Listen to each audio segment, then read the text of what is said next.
종자를 선별을 하세요. 그냥 심으시면 안 돼요. 똑같이 올라와야 되는데 어느 건 잘 올라가고 어느 건 못 올라오죠? 얘는 끝까지 말썽을 부려요. 딱 샀는데 뜯었는데 쭈글탱이가 있고 좋은 게 있다. 그러면 굴리세요. 동글동글하고 예쁜 거는 잘 내려갑니다. 그리고 쭈글탱이는 위에 있어요.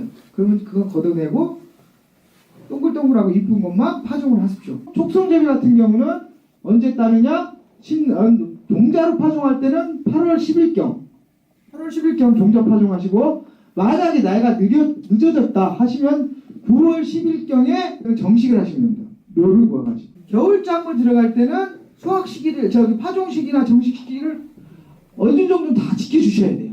늦어지면 안 돼요. 그러면 뒤에 가서 일주일, 2주일, 한 달까지 늦어집니다. 봄철에는요, 한 10일 늦게 심어도요, 수확 시기는 5일 정도 차이밖에 안 돼요. 왜 그러냐? 따뜻해지니까. 깻잎도 딸 때도 요령인 게 뭐냐면, 딸 때 앞코하고 뒷코를 딱 맞춰서 따야지만 속도가 붙어요. 집중하우스가 파이프 길이가 31.88 1.7T짜리에 13m 파이프예요. 폭이 8.2m 나옵니다. 그러면 여기다 2중, 3중을 딱 들어놓으면은 폭이 7.5m 폭이 되고요. 안에 재배하는 폭이.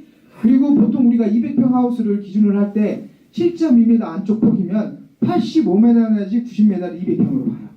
그 정도를 200평으로 보는데, 논사는 어떻게 하냐면 많이 넣어요. 4두둑 넣어요.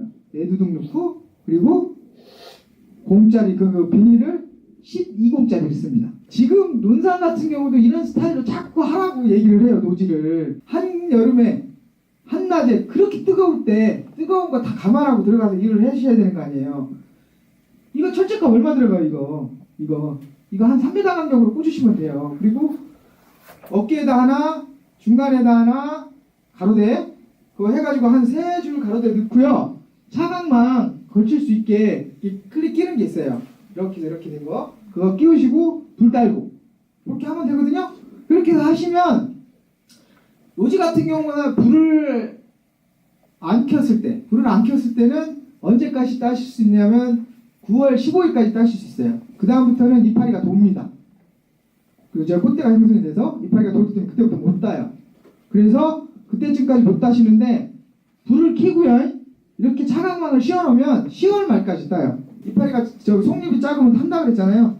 차광망 씌워놓고 반나절 정도 지나면 얘들이 확 커요. 안 타요. 그 다음부터는 깻잎을 따시고 차광망을 그대로 유지를 하시라는 거예요. 반나절 정도, 길게는 하루 정도. 요 개폐기 파이프를 아니게 하려면 2중하고 3중 경사가 어느 정도는 있어야 돼요. 이 2중 3중 경사가 있어야지만 겨울철에 여러분들이 난방 보조로 해가지고 수막이나 그런 거를 하실 때 물주머니가 안 생겨요. 비투과일이요, 1중 같은 경우는 80에서 70% 정도 투과일밖에 안 돼요. 2, 3중 가면 60% 이하 돼요. 비투과일이. 근데 이거를 다 말아 올리잖아요. 그럼 투과일 좋아지죠. 햇빛이 다 닿죠. 온도가 확 올라갈 거 아닙니까? 그리고 광합성이 훨씬 더 높아지고요. 하우스를 짓는데 부지가 작아요. 작은데 억지로 져야 돼. 근데 하우스하고 하우스를 떼야 돼요, 붙여야 돼요. 그래서 이렇게 가시면 돼요. 여기를 2개를, 파이프 2개를 붙이세요. 그냥. 그러면 어떻게 돼요? 찬바람이 들어오는 면적이 바로 줄죠. 이 간이 연동이 되는 거죠. 그렇지만 안에 2중하고 3중은 똑같아요. 그죠? 수막은 물바지 여기다 하면 다 됩니다. 여기다 하나? 그리고 여기다가 물바지 하나 해놓고 여기다 물바지 하면 수막은 다 들어갈 수 있어요. 난방비가 한 20% 정도 줍니다. 온도 더 잘 잡아요. 토양은요, 단순하게 해서 pH하고 EC만 하면 돼요. 전기전도도 양분의 총량입니다. pH가 하고 EC가 처음 시작할 때하고 끝날 때하고 오늘하고 내일하고 같을까요? 틀릴까요? 틀릴 수밖에 없죠. 그죠? 틀릴 수밖에 없어요. 물 한 번 주고 나서 하루 지나면 pH 틀려지고 EC 틀려져요. 이틀 지나면 또 이 pH, EC 틀려지고. 가장 중요한 거는 내가 뭘 문제를 인식을 했어요. 작물이 이상해졌어. 뒤틀리거나 아니면 바가지지거나 아니면 색깔이 이상해지거나, 그죠? 그렇게 됐을 때 그 당시에 그 밭에 밑에 토양이 pH하고 EC가 얼마인지를 아셔야 됩니다. 하우스는요, 여러분들 의지에서밖에 물을 줄 수가 없습니다. 그러면 여러분들이 물을 많이 줄까요? 적게 줄까요? 많이 안 줘요. 퇴비를 넣을 때는 완숙퇴비. 퇴비 태비 중에 어떤 태비가 잘 안 좋다고 보십니까? 가장 안 좋은 거는 우분입니다. 우사에서 바로 갖고 옵니다. 멀칭 비닐 속에 버섯이 핀다. 그러면 뭐 문제가 생기냐면 태비를 많이 넣은 거고 안숙 태비가 아니라 부식이 안 된 생 태비가 들어가 있다는 얘기예요. 포대 태비를 신청할 때 여러분들이 쓰는 난이 있어요. 등급을 쓰라고 해요. 그러면 2등급, 1등급, 특등급이 있는데 1등급하고 특등급하고 200원 차이밖에 안 나요. 근데 부속도라든지 그 다음에 안에 성분들이 엄청 틀립니다. 특등급 태비가 제일 좋겠죠?